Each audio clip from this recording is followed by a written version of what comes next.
This is Head On Comedy, a show in which we debate using wit, intelligence and large pieces of wood with nails in the end. Now, thank you. Our two teams tonight will attempt to do the convincing while I supply the vulgarity. And what subject could be more vulgar than money? Why are we all glued to Who Wants to Be a Millionaire? Or as they should call it, Who Wants to Win 32,000? Then phone a thick friend who doesn't know that Paris is the capital of France, batter said friend to a pulp, serve a life sentence, and then leave jail in your 60s to discover your 32 grand is now worth €4. Does money always affect people? Well, Paul McCartney sent his daughter to a state school so she'd grow up normal. And sure enough, she's the most normal head fashion designer Chloe of Paris in ever. Being rich does change people. For example, the sports they like. They take up polo or motor racing, things most people can't do because they haven't got the right equipment. Mind you, by that definition, most blokes should give up sex. But do we want to be a millionaire? To debate this thorny question, we have two teams. In the interest of gender equality, all 6 of them are men. Which is fine, it's 6 of one, but frankly, I'm half a dozen of the other. On my right, supporting tonight's motion, This House Wants to Be a Millionaire, are arch-capitalists Fred Macaulay, Brian Sewell, and their captain, Ed Byrne. And on my left, some starry-eyed anti-capitalist hippies, Patrick Keelty, Felix Dexter, and Bill Bailey. So, we'll be all rather be rich. I call upon Ed Byrne to step up and propose the motion.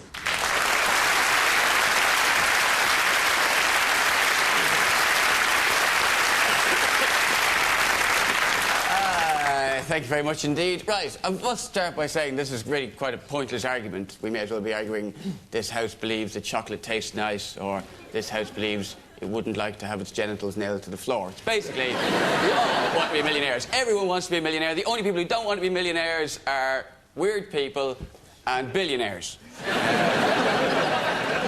Everyone wants to be a millionaire. Why else would anyone even want to meet Chris Tarrant, for God's sake? No. Everyone wants to be a millionaire. However, my opposition will be trying to tell us that money means nothing and that really the pursuit of wealth is a pointless thing to do. And why will they be arguing this point? Why? Because they're being paid to do so. Can you smell the hypocrisy, ladies and gentlemen? They're not here for the good of the health. They're not here because this is a good career move, let's be honest. No. They're here because they're getting paid to do it. See?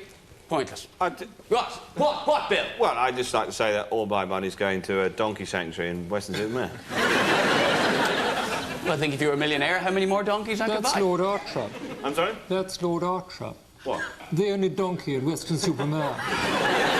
Brian, bearing in mind you're on our team, please don't bring up as an example of what an arse you can be when you're a millionaire. No, we want to have £1 million. And why? Because money gets you things. No doubt the opposition will be trying to tell you things, stupid, facetious arguments like money can't buy you love. No, but it can buy you a big television. I have a big television, and I love it. Yes.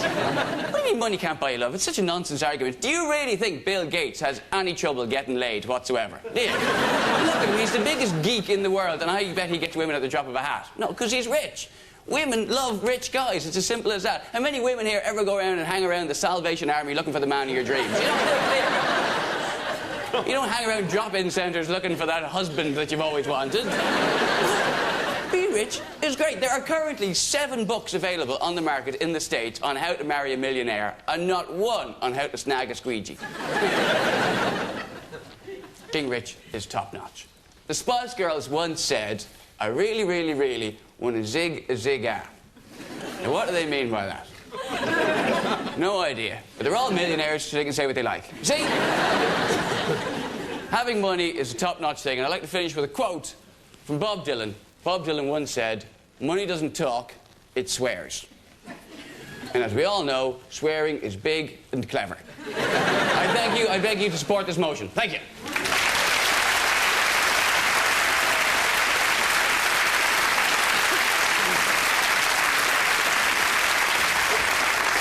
Now, Bill Bailey, I call upon you to rattle the piggy bank of your mind and oppose the motion.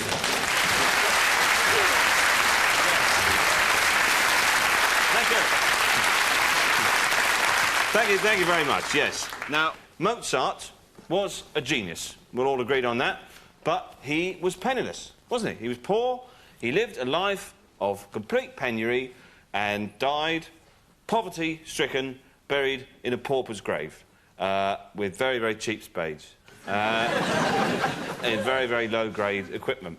And in fact, he wasn't actually buried. He was just left out on a tip just outside Dusseldorf. But anyway, Mozart was a genius. And the thing is, if he'd had money, it could have all been very different, couldn't it? I mean, Mozart, you know, wrote classics like Sonata in C.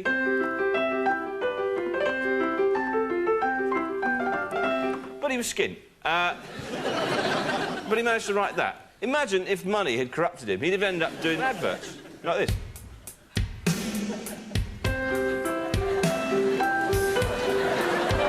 Yes, buy Hodgkinson's plague ointment. Now,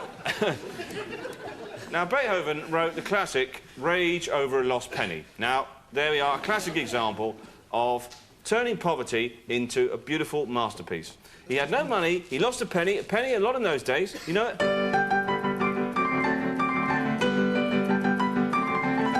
You can just sense the tension there. He's lost a penny, he can't find it.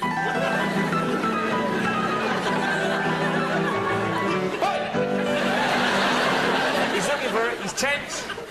Now, just imagine if somebody had helped him find it, even if he had found it, it would have been completely different, wouldn't it? You know, you can just sense the tension there, that his cleaning ladies helping him look for it. How can you think where you last had it, Oh, I can't remember where it is. Have you checked your pockets? Of course I have, stupid bitch. My point is, money is a corrupting influence on us all, and I oppose the motion. I think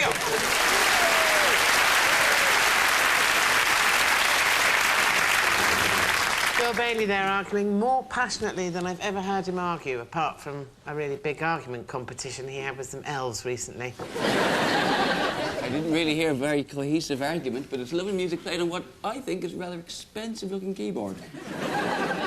that's the shallow warblings of a money monkey. Yeah. Totally.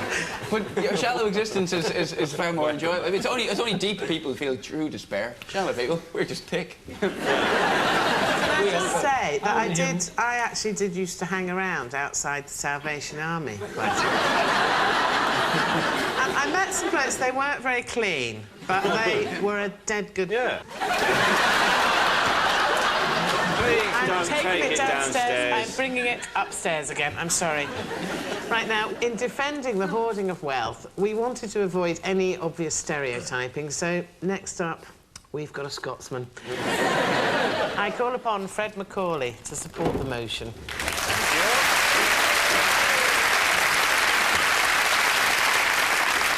Thanks very much. I'll now get a tune out of this. Can I ask the audience here in the studio, who wants to be a millionaire? Yeah! Of course you do, because when you get 3 wishes when you're a kid, obviously you say you want £1 million, don't you? Of course you do. You want £1 million, you want another 3 wishes, obviously. But you can't get that, because that's cheating. And then the 3rd wish usually involves George Clooney, if you're a woman, and George Clooney if you're a man. I, as you might know, am an ex-accountant, so I apologise for that. But it does give me rather an edge over the rest of these folk in here, because I know that when somebody says, do you want £1 million, you have to ask, oh, is that gross or net? Does it include VAT? It's important that you ask these questions so that you know exactly what you're getting when you ask for £1 million in your 3 wishes. Especially, again, if you're a man, because it might have an effect on that other 3rd wish. You know? I didn't know there was going to be a young lady in here either. I'm probably the last person you should ask what it's like to have £1 million in the bank, although I do want to be a millionaire, because we don't generally in Scotland know how to handle £1 million. Scottish people, when they get £1 million, they will tile the bathroom, buy their council house and buy a deep fat fryer. Usually new millionaires will put a jacuzzi in their house. You can tell that they don't deserve £1 million because they throw Persil in and do their pants while they're at it. In conclusion, ladies and gentlemen, they say that the first million is the most difficult. So what I'm saying is, give us the second million now. And we'll take it from there. Alternatively, vote for this motion and we'll all be millionaires and we'll prove them wrong. The first million will have been a doddle. I thank you.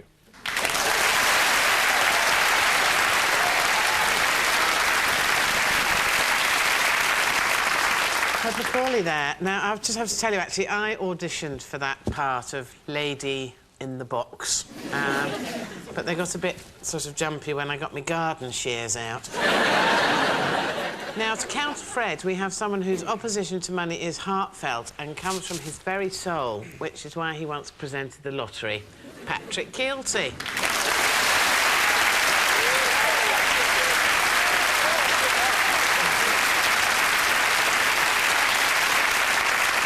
First of all, I must say, I am a rich man.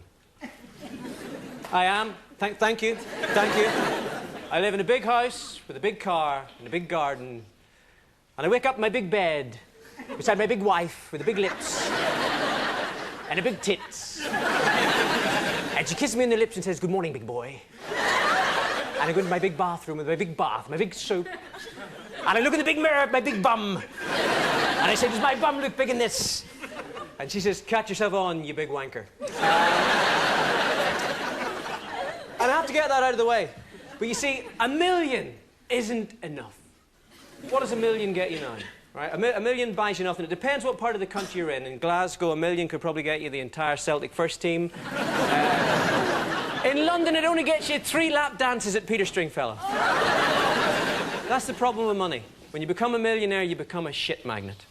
Right? If you win the lottery, you might as well write shit magnet on a permanent marker across your head. Because they're all out for you. They're all looking for you, right? Everyone, your friends dig up stories about you, lovers from the papers, my night of passion with Paddy bonus balls.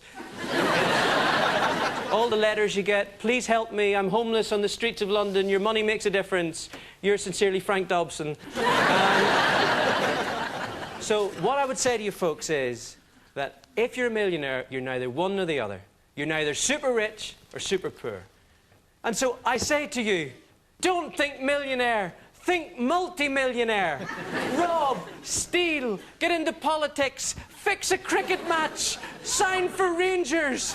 I'll see you in Stringfellows. I move this house.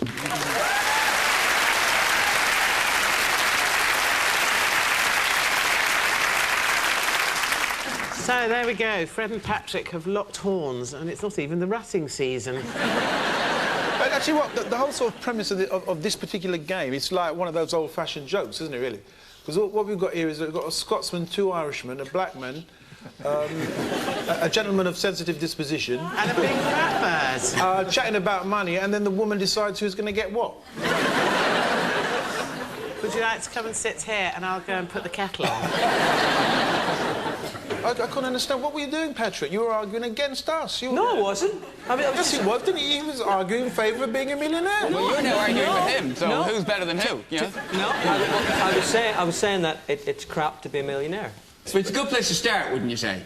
No, I think you'll find most multi-millionaires were millionaires first. He's a defector. There you go. Swayed by the conviction of our argument. I was going to say, thanks for your huge amount of support there, boys. I go up there, blood, sweat and tears on the podium. He's gone to the right side, because you need some money to give your arse a little tuck. Because I saw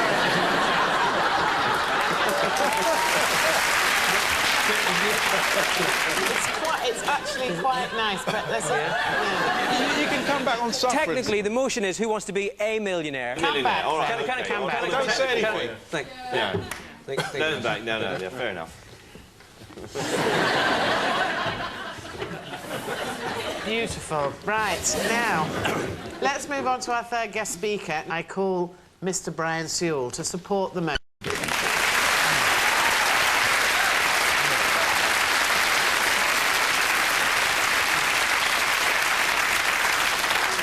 When they asked me to come here, they said it was going to be a serious debate, and then they sent me 3 jokes, which I might like to incorporate in my script. These jokes were so purer. I won't, Brian, if you don't want to use them, I will. they were worse even than yours. Very briefly, I shall make 2 or 3 points about the real lottery. It seems to me that the great fault of the real lottery is that everybody wins too much money. I would much rather that people didn't win 5, 10 or 15 million pounds. I would like them to win 1, and for more people to win 1. That seems to me a much fairer solution.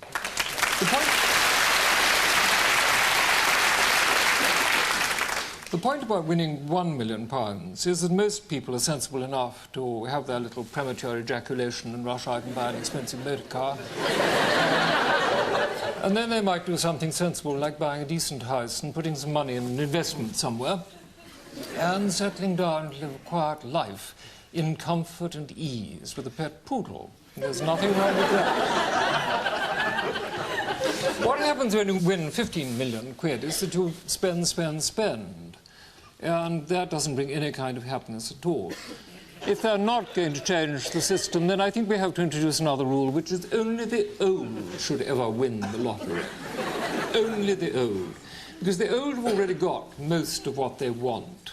They're not nearly as greedy as the young. They won't rush out and buy Porsches and Mercedes-Benzes.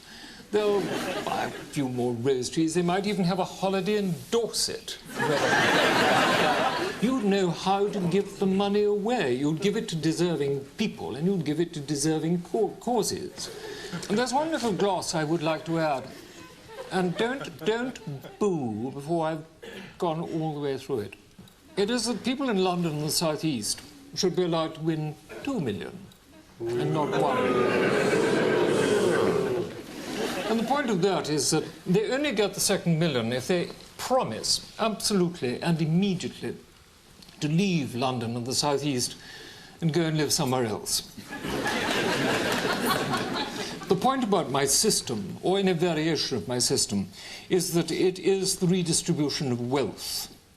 It's a nice, comfortable, amusing, light-hearted way of taking money from the rich and giving it to the poor. I commend the motion to you. We all want to be millionaires, but no more than millionaires.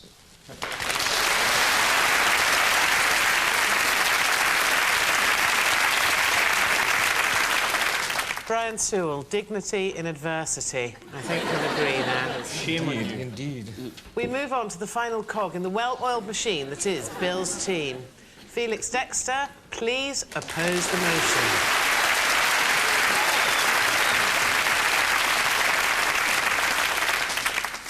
Hello? Bombastic beat down Babylon and ting and ting. Now, my name is Douglas. Respect. I'm a member of the legal profession, and I must say I am doing very well. My pocket is nice. In fact, my pocket is nicer than nice. My pocket is wicked. Despite this, I'm still very, very much in touch with my brethren, still very, very much in touch with my roots, you know? Ding-a-ling-a-ling, church bell ring, big up, big up, big up, as we say in our patois. I don't want you to think for a moment that I am suggesting that poverty is easy. I know the pain of poverty. I've travelled on public transport. I stood in the queue, holding my ticket, pleading with my eyes at the Argos employee to bring my box of broken bits to the counter for me. So I know what poverty is. But what I am saying is that every experience must be experienced for itself, not for the financial gain. When Edmund Hillary was at the ascent of Everest, and he was asked, why did you do this? He did not say, I did it for a bet. And we win plenty money in a bus. Yes, sir. When Oates left the tent, he did not say, I maybe sometime may go look for a cash pint. And furthermore, on the eve of the Battle of Bannockburn, Robert the Bruce did not say, I'll not be able to go to that battle tomorrow because it's a rollover, it could be me. So I plead with you, please resist the motion. Thank you.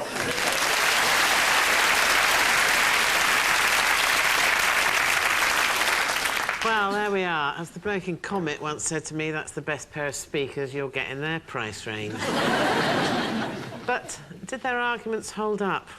What do we think? Actually, talking about these speakers, in fact, there's a new thing in London now. If you're walking about the streets, quite often you get people driving past in vans and they'll shout at you going, "Oi, mate! Oi, mate! You want to buy some speakers?" This has happened to me. Now, what it seems is happening is that these people think that, well, that's a good way to make some money. You know, what you do is you nick some speakers and you like, sell them to strangers in the street. Now, God forbid I ever needed to make money by stealing. What I would do, I'd steal money. Ram raiding's a similar thing like that. When people get ram raiding, but they take a car and they drive it into a shop and steal stuff out of the shop, that's kind of... It's like they steal a car. They go, oh, I've got a car, but I could get some crisps. Well, there you go. That is something against your argument. That's the sort of... No, it's not. Yes, That's against idiots who steal cars. No, it's the That's effect. people not knowing their priorities. No, right? it's the effect. Not knowing the value of money. It's the way that the desperation for money distorts your ability to reason. That's what that proves. Yeah, and if you've got £1 million and you've got no desperation for money, hence your reason is not distorted. But listen, the Archbishop of Canterbury has stated that we are becoming a very shallow and material society. We are seduced by the dark side. Now, I know you might say that's all right for him, Archbishop of Canterbury. He's got a nice big cloak, nice big stick, you know, lives in a nice warm church, you know. And answers to someone who died 2,000 years ago. Well, exactly. Yeah. So it's slightly odd, but yeah, I have to say I do agree with him. Can you name one figure in history who has supported money, who is like a folk hero, who is loved by the people? Now, we've got Robin Hood, haven't we? Yeah. I mean, OK, like Robin Hood, obviously, like, he took out a little bit for expenses and so on, and dispersed and, you know, for his weapons and things like that, you know. He needed, like, an arrow. Well, of course he did, yeah. Waving, didn't he? And his tights and so on. Yeah. But he was a good bloke. People love him. Now, tell us somebody who is a defender of money who is popular. Come on. Dale Winton. Don't we love Dale? There. Can I ask Brian, where's he going to send these 2 million winner Cockneys? Where are they going to be sent? Because you say you're going to send them all over Britain, because the people of Glasgow, I'm sure, would love to have some millionaire English people up for a bit of crack. Well, I don't care. I mean, it's I don't care about any of you Scotch people. it seems to me that London is grossly overpopulated, and the more people we can get rid of, the better. So, yeah, well, so you're saying you really eschew the benefits of financial gain, then, really? You live a spiritual life? Can't you tell something from the colour of my tie? Well, I just said you're a very outgoing person. Oh, I thought it might be an indication of my politics. What? That you're in favour of salmon?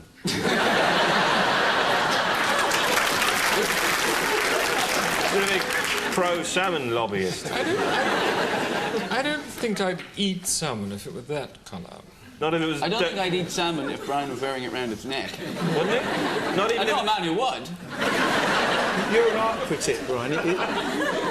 From time to time. Yeah, you are an art... It isn't part of the philosophy of art, kind of like egalitarianism, kind of communicating to Yes, all men. that's what's wrong with art. Do you know how much art costs nowadays? Yeah. No, well, hang on a minute. I was just asking him a question. Yeah, art has always cost a lot. But isn't it the case that that's one of the essential principles of art, egalitarianism, isn't it? Yeah. No, it's communication. I don't know what you mean by egalitarianism. If you mean that everybody should have art, then... Yes. Hang on, can no, I just don't think suggest we that's get an an audience essential shot just now? My brain is burning with the intellectualism of this argument, and... I once had some stitches taken out by a woman like you.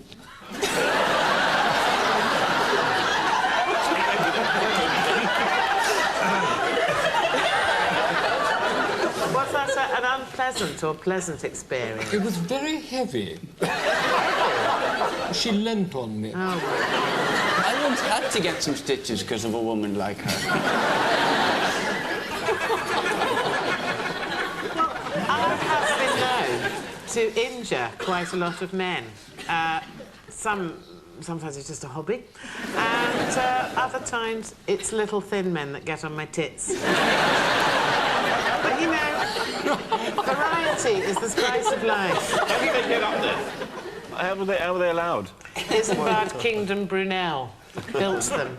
A scaffold. Can I ask Brown where he got his stitches? It's sort of all the way down there. That's a long way. So you've been to Glasgow before, then?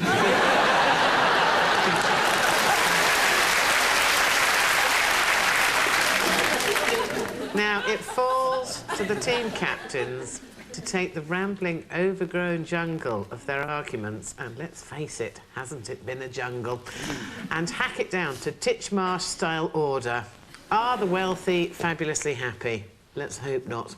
Ed and Bill, will you please sum up the case for and against being a millionaire? Ed. This man was loaded, and at the age of 87, he married this woman. Now, you tell me he didn't die happy. To put it even simpler, this man washes windscreens near Heathrow Airport on the side of the road, and he married this woman. I rest my case. Thank you.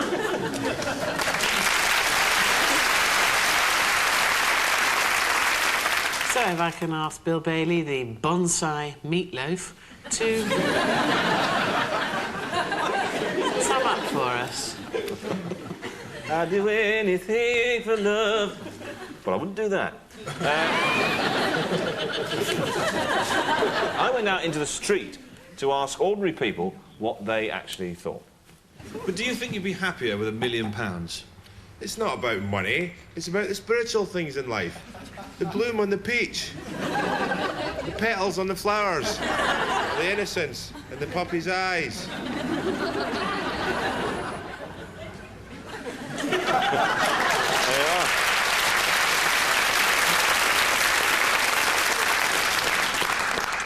And now the moment you've all been waiting for about 12 and a half hours. It's vote time.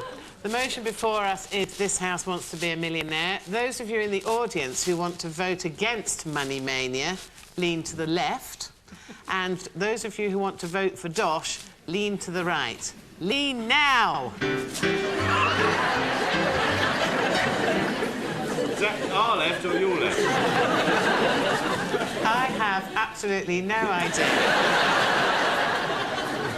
But you did all look quite stupid. So, well done, you lot. So I'm going to declare the winner, just because I feel like it, as Ed's team.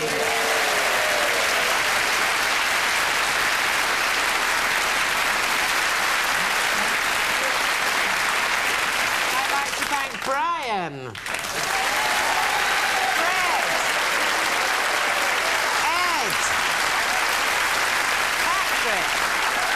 Felix and Bill. Thank you for watching.